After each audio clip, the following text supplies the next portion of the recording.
He's in Chicago. He's here all the time. I live here. Don't walk into the wall.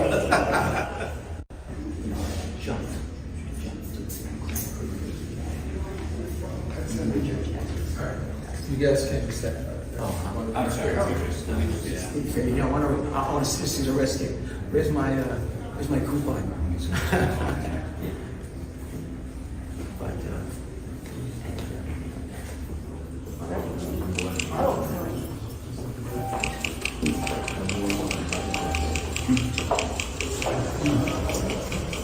But the perp walk, and he got that yeah, I did it smile on his face.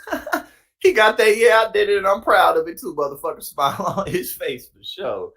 You can see that. Hey, you know what though, before we read, people who are like professional like swindlers, oftentimes people may think like, why don't, if they would just utilize those skills. Because again, now if you're successfully scamming people, eventually you're going to go down. But it requires a certain type of skill set, the gift of gab, the ability to charm, the ability to sell. All of those things, which are good skills that not everyone has. But oftentimes we can ask, my pretty boy ass fucking fixing them. but again, like I was saying, oftentimes you may ask, like, look, why don't they just apply that to something better? Because they can't. You know what I'm saying? I used to think the same thing, but people who do shit like this is what they do. What's the name? Charles Ponzi, before he went down for the Ponzi scheme, he had been scamming his whole life. This is what they do. Because if you're not scamming, yeah, you might have those same type of skills in terms of, being able to sell, having charm, charisma, maybe you're funny, alluring, whatever that may be. But you actually have to have a foundation. What you're selling has to work. There has to be something there. And at the end of the day, when you're scamming, all you're really doing is tricking people into giving you money. And this is some romance gone bad shit. But that's all it is. Like, you're just good at stealing money from people. But motherfuckers, oh yeah, I do. Ain't no shame, you know what I'm saying? Ain't no shame in it, you dig. I love everybody else too, though, you feel me? But like I was saying, yeah, like scammers are scammers is what they do, especially when it's to this level. You feel me? And they get a kick out of it. Look at me smiling. You know what I'm saying? It's a rush. And nobody fucking flashes. Nobody fucking flashes money more than motherfuckers who steal it for a living. Like, nigga, you was fucking poor as hell 3 weeks ago, and now you got all this shit. Like, motherfuckers forgot that motherfuckers forgot you poor. Like, motherfucker, everybody know your ass is poor. You ain't broke right now, motherfucker. You were born into poverty. You have nothing, and all of a sudden you got all this shit. And that's how people be getting caught. And the accused scammer dubbed, I'm sorry, let me pull this. Yes. An accused scammer dubbed the worst boyfriend on the Upper East Side. He loved that. I'm the worst boyfriend on the Upper East Side, baby. I'll swindle you out your drawers and I'll swindle you out your money. You better be careful. Fuck you thought. Oh, man. This motherfucker. An accused scammer dubbed the worst boyfriend on the Upper East Side built at least 5 Manhattan women out of more than $1.8 million by courting both their hearts and bank accounts, prosecutors allege Monday. Nelson Kuhn, or Cooney, I don't know how to say that, 70. It's good looking for a 70-year-old. He takes care of himself. I guess he takes care of himself with that money that he swindled, right? he stay in shape and he do his thing. He eat all the best foods with the money. He's what they call a hobosexual, not a homosexual, a HOBO, a hobosexual. I float from home to home because I got that thing and I know how to deliver it. You know what I'm saying?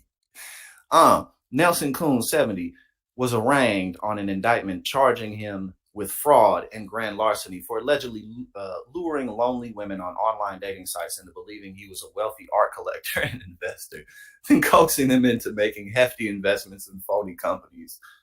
Yeah,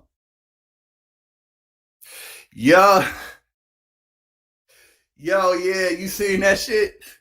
You see, yo, Andre, you seen that shit? My dread went into the bottle. I was like, oh shit! I checked to see if my hair was wet. I thought ain't nobody seen that. Oh yeah, for sure. Yeah, that ain't Christopher. That them definitely ain't his original teeth, and that's what I'm saying. He do his thing. You feel me? He keeps himself up to date with that money that he swindles. And man, I recently stopped looking at social media. Like I just don't want to look at it. One, because I'm already like doing this type of shit, and the more I build on it, you know what I'm saying, is there's enough people who are going to be looking at me, and I really, I don't want to get too deep into that. But also, man, motherfuckers like this are all over social media in various forms. Like social media is so fake, man. It's so fake. And the shit that you catch yourself looking at most of the time, you know what I'm saying? Like it's just a bunch of fake nonsense. Why am I looking at this shit? You feel me? Like life is difficult enough. You know, why am I looking at all this fake ass bullshit? You know what I'm saying? In the end, almost all of Kuhn's representations proved to be false. Manhattan Assistant District Attorney Kofi Sansalote said in court. He was not independently wealthy, of course not. And the only funds into his accounts were from confirmed and suspected victims of his romance scams. And again, the thing you got to keep in mind about shit like this, again, like this is what they do. This dude's 70. You think this his first time around the block? You think these the first women that he swindled? Hell no. And not even just women. He didn't swindle these people and those people and those people and them people over there too. He done swindled everybody. Because that's what people like him do. He's 70. He done perfected this shit. He been at it for a long time. He OG in the game. Kuhn did not have homes in London and the south of France. Oh, wow. Big surprise there. And in fact, did not appear to have ever traveled internationally, nor own a passport. Woo! Goddamn, you feel me? Yo, he's low-key inspirational. Not that I would ever do something like this to people, but I mean, look at his confidence. His entire reputation for all, salute to you, my brother Mike. Appreciate you for being here like always. His, excuse me, sound like a little boy right now. Goddamn. This motherfucker is about to go down. And he's like, motherfuckers know my name. I'm famous, you feel me? Like, hey, I ain't mad at you. Because, oftentimes you can find yourself just depressed. And yeah, I don't give a fuck because I be depressed and then anxious than a motherfucker for a variety of reasons. I be handling it in whatever. But like so much of that comes from just what you expect. So much of your depression and anxiety comes from you just not being okay with where you at right now, And when you look at a guy like this, sometimes it's just like, I envy your ability to feel no shame. If there's anything we can learn from this guy right here, fuck it. It's all good. It really don't matter. We here, we breathing, we alive. We're not going to be alive forever. You know what I'm saying? So, that's what it is. You got to learn from everybody. You feel me?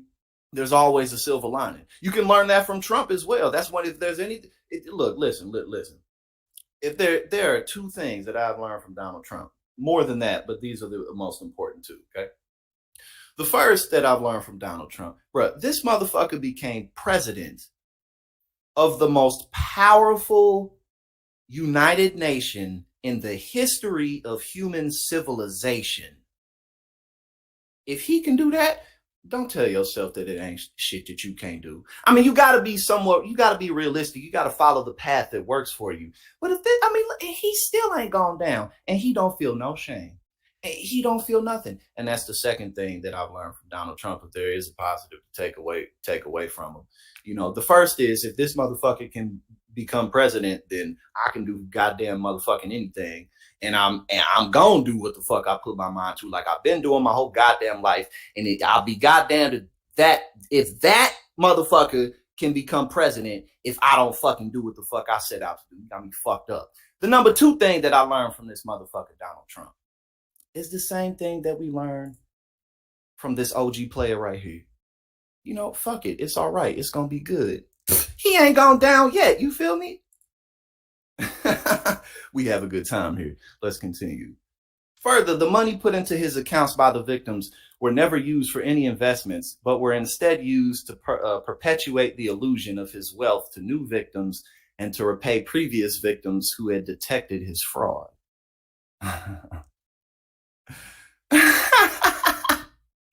Oh shit. Among the investment opportunities he pitched were for the Alibaba Group, which he falsely claimed he had access to, and a phony startup company Kuhn said he co-owned with a former Google executive. Now, obviously, the saddest part about this is, I've never been swindled this hard, but I have been strongly let down during times where I didn't need that. You know what I'm saying? Like where I've been let down in ways I didn't deserve, and at times where I didn't really, you know what I'm saying, like deserve it. But so I feel for these ladies. But you learn from those types of shit. So hopefully this experience strengthens them, because the experiences that hurt me the most emotionally are the ones that taught me the most in my life. You know what I'm saying? And that's just how the shit goes. You got to live life to live life. You feel me? You can't skip around.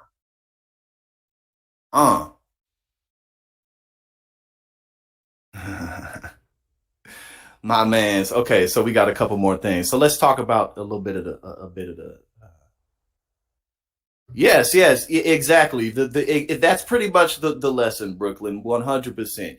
You got to be delusional in life. you gotta, you know what I'm saying? You gotta lie to yourself a little bit. You gotta be real with yourself, but you also gotta, just, woosah and just let that shit go. You feel me? That's what you gotta do. He's also no stranger to the law. Last year, Kuhn was charged with scamming a Connecticut woman out of $500,000. See, again, like I told you, this ain't his first trip around the block. He's been doing this shit. In Manhattan Supreme Court on Monday, his lawyer, Danielle von Lehman, argued that despite her client's past alleged misdeeds, he has always shown up for his court appearances. Oh, well, that's nice of him. This guy, that was nice of him. Like he'll rob you about all your life savings. He'll take everything from you that you've been fucking working and building towards. You know what I'm saying, for 20 plus years. But hey, he'll show up to the court cases. So you got to be a little lenient on the guy. You can't go too hard on him. Mr. Kuhn is an elderly man. Von Lehman. Okay, this is the quote. Mr. Kuhn is an elderly man, von Lehman said. I like how that rolls off the tongue. Von Lehman. Von Lehman. What does that remind me from? Y'all used to watch the Animaniacs on the WB. There's some scene where they say something like that. I think that's why it stuck in my mind. They were like running around and they're like, Von Lehman. Fuck! Now I'm finna have this on my mind all goddamn day. Yo, I'm smacked. He has a prior criminal history, but he has 0 failures to appear in court and throughout his entire time. So, it's all right. Just let the guy go. Judge Gregory Carl ordered Kuhn held on $150,000 cash bail or a bond of up to $750,000, pending a return court appearance on May 3rd. You know what I'm saying? Okay, that was a fun one, was it not?